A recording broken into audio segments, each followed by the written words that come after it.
जय जय स्वामी समर्थ भक्तांनो, आता तुमच्या आयुष्यातल्या अडचणी राहणार नाही. त्या अडचणी कायमच्या दूर होणार आहे. फक्त तुम्हाला गरज आहे तर हा मंत्र पूर्णपणे श्रवण करायची. ती अडचण कोणतीही असेल, कोणतीही अडचण तुम्हाला भासत असेल, ती अडचणीवर तुम्हाला मात करायची असेल तर ती अडचण फक्त या मंत्राच्या साह्याने दूर होणार आहे. हा मंत्र जो भक्त पूर्णपणे ऐकेल त्या भक्ताची ती अडचण राहणार नाही. ती अडचण कायमची नष्ट होईल. जर तुम्हाला पण तुमच्या आयुष्यामध्ये कोणतीही अडचण भासत असेल, तुमच्या आयुष्यामध्ये सुख तुम्हाला मिळत नसेल, सुखाचा स्वाद तुम्हाला घेता येत नसेल, तर हा मंत्र तुमच्यासाठी साक्षात सोनं आहे. आणि हेच सोनं स्वामींनी तुमच्यासमोर टाकलं आहे. आता हे सोनं, आता या संधीचं सोनं करायचं की आता तुम्हाला तुमच्या आयुष्यातली अडचणीवर मात करायची हे तुमच्या हातामध्ये आहे. आता जर तुम्हाला तुमच्या आयुष्यातील अडचणीवर मात करायची असेल, ती अडचण कोणतीही असेल, धनाची असेल, पैशाची असेल, दुःखाची असेल, दारिद्र्याची असेल, कोणतीही अडचण असेल, त्या अडचणीवर जर तुम्हाला मात करायची आहे तर तुम्हाला हा मंत्र पूर्णपणे श्रवण करावाच लागेल. पूर्णपणे या ठिकाणी मंत्र ऐकावा लागेल. पूर्णपणे मंत्राचा श्रवण या ठिकाणी करावा लागेल. जो भक्त हा मंत्र पूर्णपणे ऐकेल त्याच्या आयुष्यामध्ये कधीही पैशाला या ठिकाणी चिंता राहणार नाही. कधी त्याच्या आयुष्यामध्ये पैसा टिकून राहील. त्याच्या आयुष्यामध्ये पैशाची कमतरता कधी भासणार नाही. त्याच्या घरामध्ये लक्ष्मीचे निवारण होऊन त्याच्या घरातून कधीही लक्ष्मी जाणार नाही. त्याच्या घरामध्ये सदैव लक्ष्मी टिकून राहील. जर तुमच्या पण घरामध्ये लक्ष्मी टिकून राहत नाही तर तुमच्या पण घरामध्ये हा मंत्र चालवणं खूप गरजेचे आहे. हा मंत्र जर तुम्ही पूर्णपणे ऐकला, पूर्णपणे तुमच्या घरामध्ये याचा पूर्णपणे श्रवण केला तर तुमची ती अडचण कायमची दूर होईल. तुमच्या घरामध्ये लक्ष्मी टिकून राहील. तुमच्या घरामध्ये लक्ष्मी प्रवेश घेत नसेल तर आजच प्रवेश घ्यायला सुरुवात होईल. जर तुम्हाला पण तुमच्या आयुष्यामध्ये जगताना पैशाची अडचण भासत असेल, पैशाची अडचण तुम्हाला खूप टोचत असेल, पैशाच्या अडचणीने तुम्ही खूप व्याकुळलेला असाल तर हा मंत्र खास तुमच्यासाठी खूप मोठा चमत्कार घडून आणू शकतो. हाच चमत्कार तुमच्या आयुष्यामध्ये दिसणार आहे. फक्त जर तुम्हाला हा चमत्कार बघायचा तर हा व्हिडिओ पूर्णपणे बघावा लागेल. हा मंत्र पूर्णपणे 1008 वेळा श्रवण करावा लागेल. तेव्हाच या मंत्राचा फायदा होईल. नसता या मंत्राचा कोणताही फायदा होणार नाही. जर तुम्ही पण असेच वेडे भक्त असाल आणि ढोंगी भक्त असाल तर तुम्हाला पण हा मंत्र आवडणार नाही. तुम्ही पण हा मंत्र अर्धवट ऐकसाल. जो कट्टर भक्त आहे तोच कट्टर भक्त आज या मंत्राला पूर्णपणे ऐकणार आहे आणि त्याच्याच आयुष्यामध्ये या ठिकाणी चमत्कार घडेल. त्याच्याच या ठिकाणी मनोकामना पूर्ण केल्या जातील. स्वामी महाराज पण हे सांगतात की जो भक्त कट्टर आहे तोच माझा भक्त आहे, बाकी कोणताही भक्त माझा नाही. त्यामुळे करायची तर स्वामींची कट्टर भक्ती करा, ढोंगी भक्ती काय करू नका. स्वामींना मनातून विचारा. तुम्हाला मनातून स्वामींना विचारा, काय पाहिजे असेल तर ते सांगा स्वामींना. मनातून सांगा, मंत्र पूर्णपणे ऐका, त्यानंतर सांगा काय पाहिजे. पैशाची अडचण असेल, पैशांना खूप तुम्ही व्याकुळलेला असाल, धन तुमच्या घरामध्ये टिकत नसेल, अशी कोणतीही अडचण असेल तर हा मंत्र तुम्ही पूर्णपणे ऐका, पूर्णपणे श्रवण करा. नक्कीच तुमच्या आयुष्यामध्ये बदल घडून येईल आणि बदल घडून आला की मग तुमच्या आयुष्यामध्ये मोठा बदल होईल. तुमच्या आयुष्यामध्ये कधीही पैशाला तुम्हाला तुतडा राहणार नाही. तुमच्या घरामध्ये सदैव पैशाचा तुतडा राहील. तुमच्या घरामध्ये पैसा असा टिकून राहील. जर तुमच्या घराला पण दारिद्र्य लागलेली असेल, तुम्हाला पण साडेसाती लागलेली असेल तर हा मंत्र पूर्णपणे ऐका. अर्धवट ऐकू नका, ढोंगी भक्ती करू नका, ढोंगी चाळे करू नका. मंत्र पूर्णपणे ऐका. मंत्र पूर्ण ऐकणं खूप गरजेचे आहे. आज जो भक्त या ठिकाणी मंत्र पूर्ण ऐकेल त्याचीच अडचण या ठिकाणी दूर केल्या जाईल. जो भक्त अर्धवट ऐकून किंवा ढोंगी चाळे करून त्याचा मनामध्ये असं असेल की आता स्वामी आपली या ठिकाणी इच्छा पूर्ण करेल, आपली अडचण दूर करेल, आपली मनोकामना पूर्ण करेल, तर त्याची कधीही या ठिकाणी मनोकामना पूर्ण केली जाणार नाही. त्याच्या आयुष्यातली कधीही अडचणी दूर केल्या जाणार नाही. एवढं लक्षात ठेवा आणि मंत्र पूर्णपणे ऐका. तर चला चालू करूया त्या चमत्कारी मंत्राला.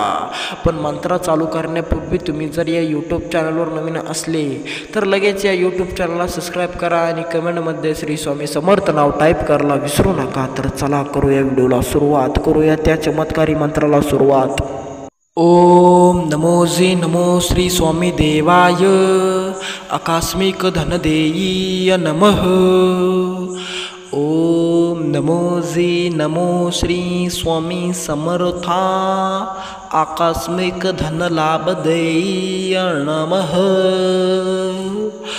ओम नमो श्री स्वामी समर्था आकस्मिक धनलाभदेयी नमः. ओम नमो श्री स्वामी समर्था आकस्मिक धनलाभदेयी नमः. ओम नमो श्री देवाय आकस्मिक धनलाभदेयी नमः. ओम नमो श्री स्वामी समर्था आकस्मिक धनलाभदेयी नमः. ओम नमो श्री स्वामी देवाय आकस्मिक धनलाभदेयी नमः. ओम नमो श्री स्वामी समर्था आकस्मिक धनलाभाय नमः. ओम नमो श्री स्वामी देवाय आकस्मिक धनलाभदेयी नमः. ओम नमो श्री स्वामी देवाय आकस्मिक धनलाभदेयी नमः. ओम नमो श्री स्वामी समर्था आकस्मिक धनलाभदेयी नमः.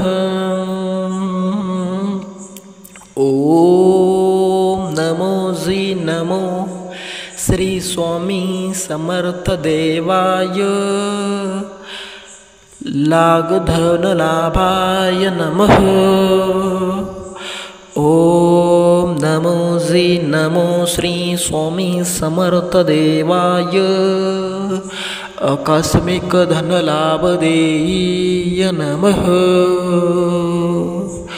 ओम नमो श्री स्वामी समर्था आकस्मिक धनलाभ मिळोय नमः. ओम नमो श्री स्वामी देवाय आकस्मिक धनदेयी नमः. ओम नमो श्री स्वामी समर्था आकस्मिक धनलाभदेयी नमः. ओम नमो श्री स्वामी समर्था आकस्मिक धनलाभदेयी नमः. ओम नमो श्री स्वामी समर्था आकस्मिक धनलाभदेयी नमः. ओम नमो श्री देवाय आकस्मिक धनलाभदेयी नमः. ओम नमो श्री स्वामी समर्था आकस्मिक धनलाभदेयी नमः. ओम नमो श्री स्वामी देवाय आकस्मिक धनलाभदेयी नमः. ओम नमो जी नमो श्री स्वामी समर्था आकस्मिक धनलाभाय नमः। ओम नमो जी नमो श्री स्वामी देवाय आकस्मिक धनलाभदेय नमः। ओम नमो जी नमो श्री स्वामी देवाय आकस्मिक धनलाभदेय नमः। ओम नमो जी नमो श्री स्वामी समर्था आकस्मिक धनलाभदेय नमः। ओम नमो जी नमो श्री स्वामी समर्थ देवाय लाभधनलाभाय नमः। ओम नमो जी नमो श्री स्वामी समर्थ देवाय आकस्मिक धनलाभदेय नमः। ओम नमो जी नमो श्री स्वामी समर्था आकस्मिक धनलाभ मिळोय नमः।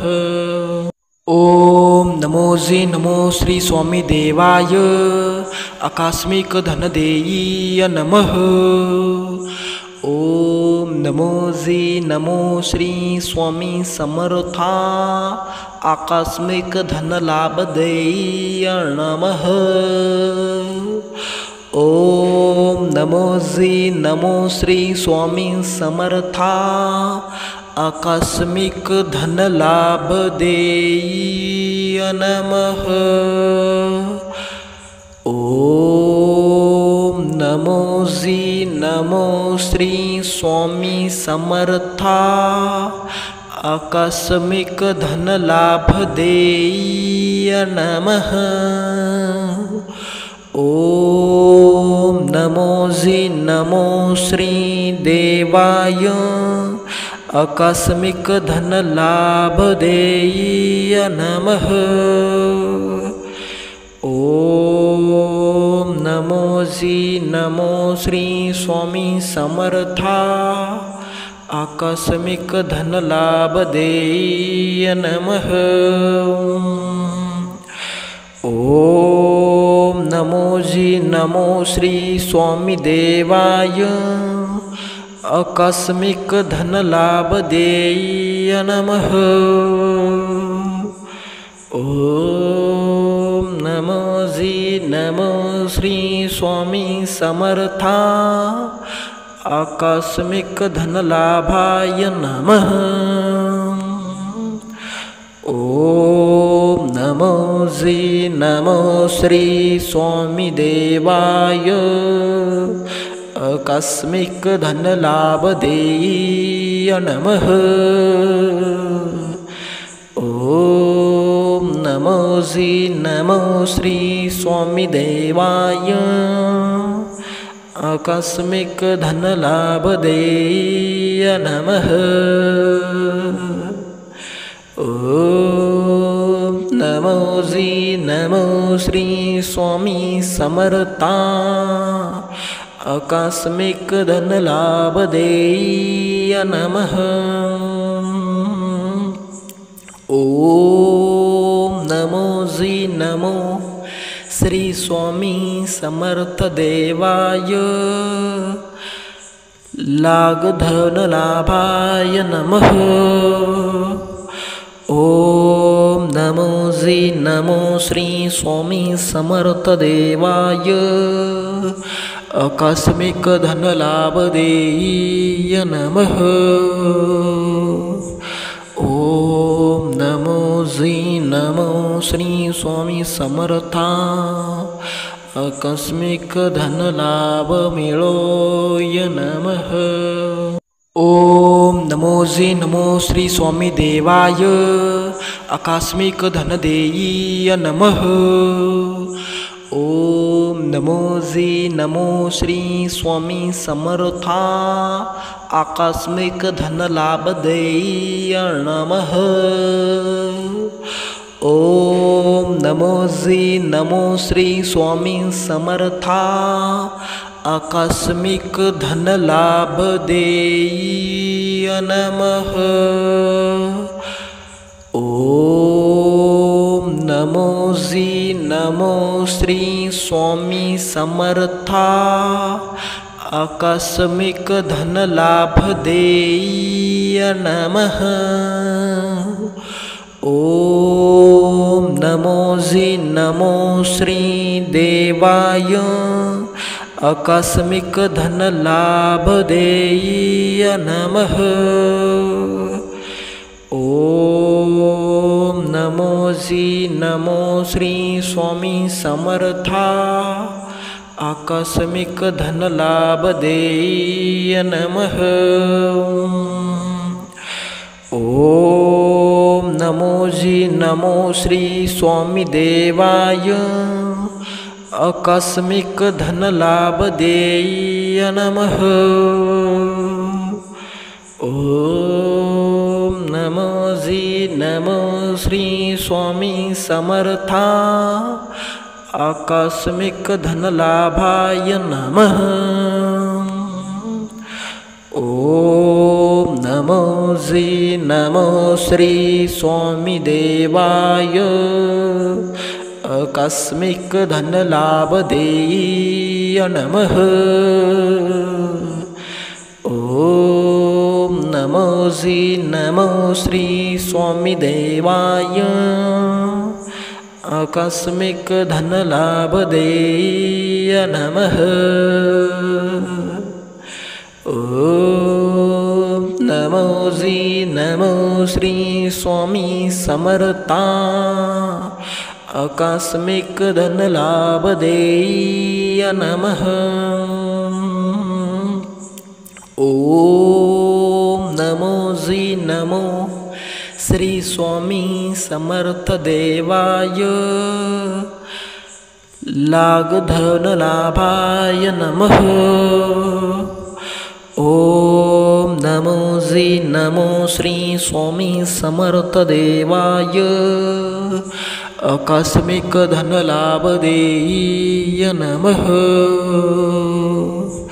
ओम नमो जी नमो श्री स्वामी समर्था आकस्मिक धन लाभ मिळोय नमः। ओम नमो जी नमो श्री स्वामी देवाय आकस्मिक धन देय नमः।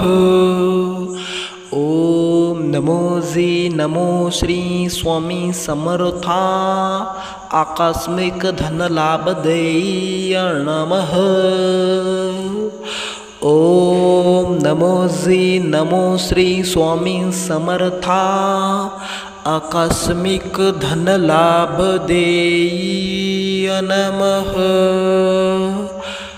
ओम नमो जी नमो श्री स्वामी समर्था आकस्मिक धन लाभ देय नमः। ओम नमो जी नमो श्री देवाय आकस्मिक धन लाभ देय नमः। ओम नमो जी नमो श्री स्वामी समर्था आकस्मिक धन लाभ देय नमः। ओम नमो जी नमो श्री स्वामी देवाय आकस्मिक धन लाभ देय नमः। ओम नमो जी नमो श्री स्वामी समर्था आकस्मिक धन लाभाय नमः। ओम नमो जी नमो श्री स्वामी देवाय आकस्मिक धन लाभ देय नमः। ओम जी नमो श्री स्वामी देवाय आकस्मिक धन लाभ देय नमः। ओम नमो जी नमो श्री स्वामी समर्था आकस्मिक धन लाभ देय नमः।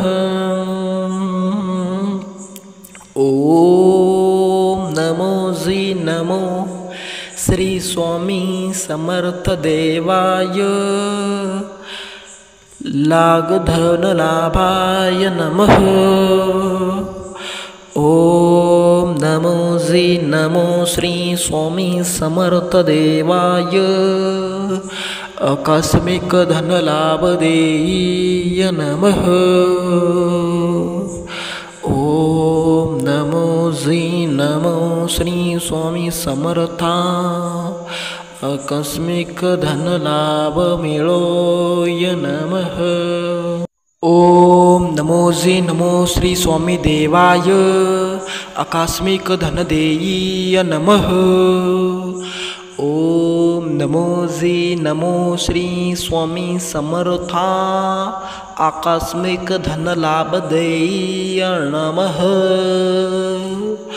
ओम नमो जी नमो श्री स्वामी समर्था आकस्मिक धन लाभ देय नमः। ओम नमो जी नमो श्री स्वामी समर्था आकस्मिक धन लाभ देय नमः। ओम नमो जी नमो श्री देवाय आकस्मिक धन लाभ देय नमः। ओम नमो जी नमो श्री स्वामी समर्था आकस्मिक धन लाभ देय नमः। ओम नमो जी नमो श्री स्वामी देवाय आकस्मिक धन लाभ देय नमः। ओम नमो जी नमो श्री स्वामी समर्था आकस्मिक धन लाभाय नमः। ओम नमो जी नमो श्री स्वामी देवाय आकस्मिक धन लाभ देय नमः। ओम नमो जी नमो श्री स्वामी देवाय आकस्मिक धन लाभ देय नमः। ओम नमो जी नमो श्री स्वामी समर्था आकस्मिक धन लाभ देय नमः। ओम नमो जी नमो श्री स्वामी समर्थ देवाय लाग धन लाभाय नमः। ओम नमो जी नमो श्री स्वामी समर्थ देवाय आकस्मिक धन लाभ देय नमः। ओम नमो जी नमो श्री स्वामी समर्था आकस्मिक धन लाभ मिळोय नमः। ओम नमो जी नमो श्री स्वामी देवाय आकस्मिक धन देय नमः। ओम नमो जी नमो श्री स्वामी समर्था आकस्मिक धन लाभ देय नमः। ओम नमो जी नमो श्री स्वामी समर्था आकस्मिक धन लाभ देय नमः। ओम नमो जी नमो नमो श्री स्वामी समर्था आकस्मिक धन लाभ देय नमः। ओम नमो श्री देवाय आकस्मिक धन लाभ देय नमः। ओम नमो श्री स्वामी समर्था आकस्मिक धन लाभ देय नमः। ओम नमो श्री स्वामी देवाय आकस्मिक धन लाभ देय नमः। ओम नमो श्री स्वामी समर्था आकस्मिक धन लाभाय नमः। ओम नमो श्री स्वामी देवाय आकस्मिक धन लाभ देय नमः। ओम नमो श्री स्वामी देवाय आकस्मिक धन लाभ देय नमः। ओम नमो श्री स्वामी समर्था आकस्मिक धन लाभ देय नमः। ओम नमो श्री स्वामी समर्थ देवाय लाग धन लाभाय नमः। ओम नमो श्री स्वामी समर्थ देवाय आकस्मिक धन लाभ देय नमः। ओम नमो श्री स्वामी समर्था आकस्मिक धन लाभ मिळोय नमः। ओम नमो श्री स्वामी देवाय आकस्मिक धन देय नमः। ओम नमो श्री स्वामी समर्था आकस्मिक धन लाभ देय नमः। ओम नमो श्री स्वामी समर्था आकस्मिक धन लाभ देय नमः। ओम नमो श्री स्वामी समर्था आकस्मिक धन लाभ देय नमः।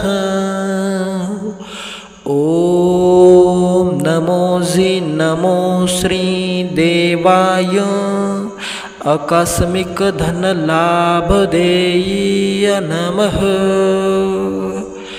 ओम नमो श्री स्वामी समर्था आकस्मिक धन लाभ देय नमः।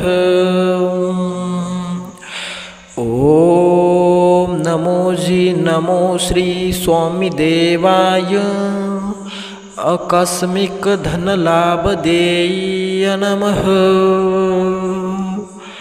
ओम नमो श्री स्वामी समर्था आकस्मिक धन लाभाय नमः।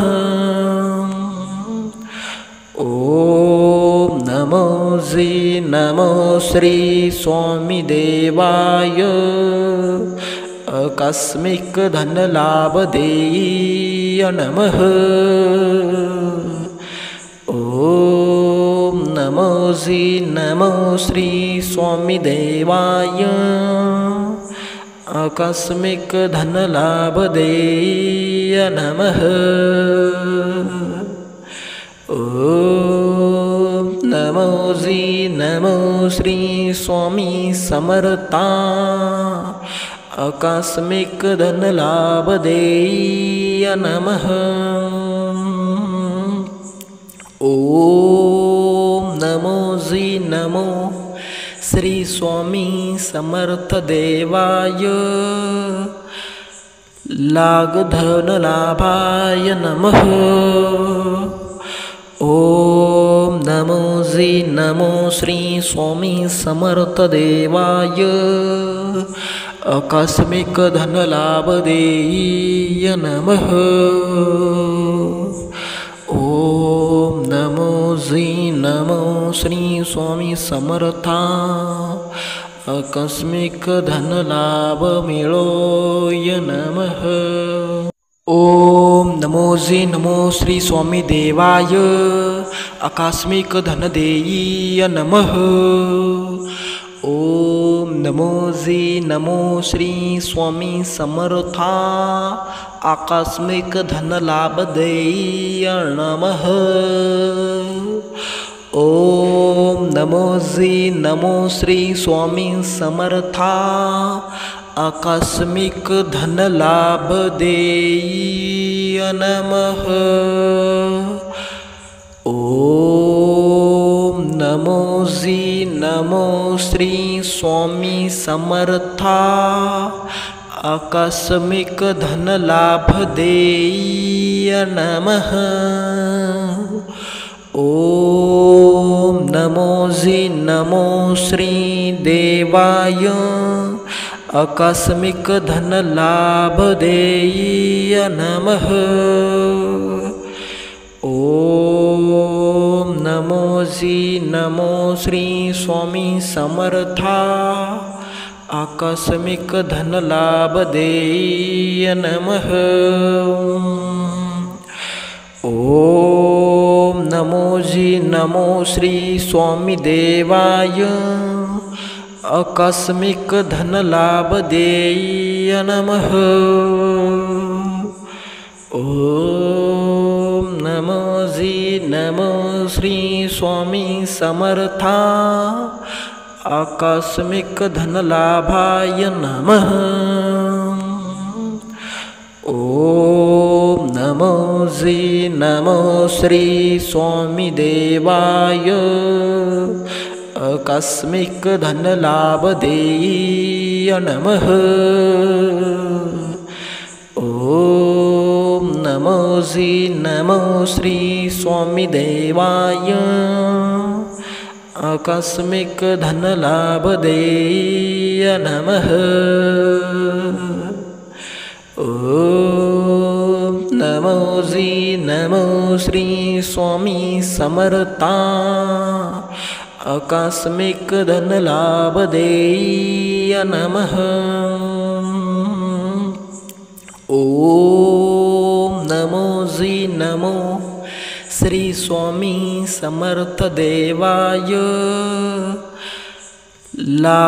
लाभधनलाभाय नमः। ओम नमो जी नमो श्री स्वामी समर्थ देवाय आकस्मिक धनलाभदेय नमः। ओम नमो जी नमो श्री स्वामी समर्था आकस्मिक धनलाभ मिळोय नमः। ओम नमो जी नमो श्री स्वामी देवाय आकस्मिक धनदेय नमः। ओम नमो जी नमो श्री स्वामी समर्था आकस्मिक धनलाभदेय नमः। ओम नमो जी नमो श्री स्वामी समर्था आकस्मिक धनलाभदेय नमः। ओम नमो जी नमो श्री स्वामी समर्था आकस्मिक धनलाभदेय नमः। ओम नमो जी नमो श्री देवाय आकस्मिक धनलाभदेय नमः। ओम नमो नमो जी नमो श्री स्वामी समर्था आकस्मिक धन लाभ देय नमः। ओम नमो जी नमो श्री स्वामी देवाय आकस्मिक धन लाभ देय नमः। ओम नमो जी नमो श्री स्वामी समर्था आकस्मिक धन लाभाय नमः। ओम नमो जी नमो श्री स्वामी देवाय आकस्मिक धन लाभ देय नमः। ओम नमो जी नमो श्री स्वामी देवाय आकस्मिक धन लाभ देय नमः। ओम नमो जी नमो श्री स्वामी समर्था आकस्मिक धन लाभ देय नमः। ओम नमो जी नमो श्री स्वामी समर्थ देवाय लाग धन लाभाय नमः। ओम नमो जी नमो श्री स्वामी समर्थ देवाय आकस्मिक धन लाभ देय नमः। ओम नमो जी नमो श्री स्वामी समर्था आकस्मिक धन लाभ मिळोय नमः।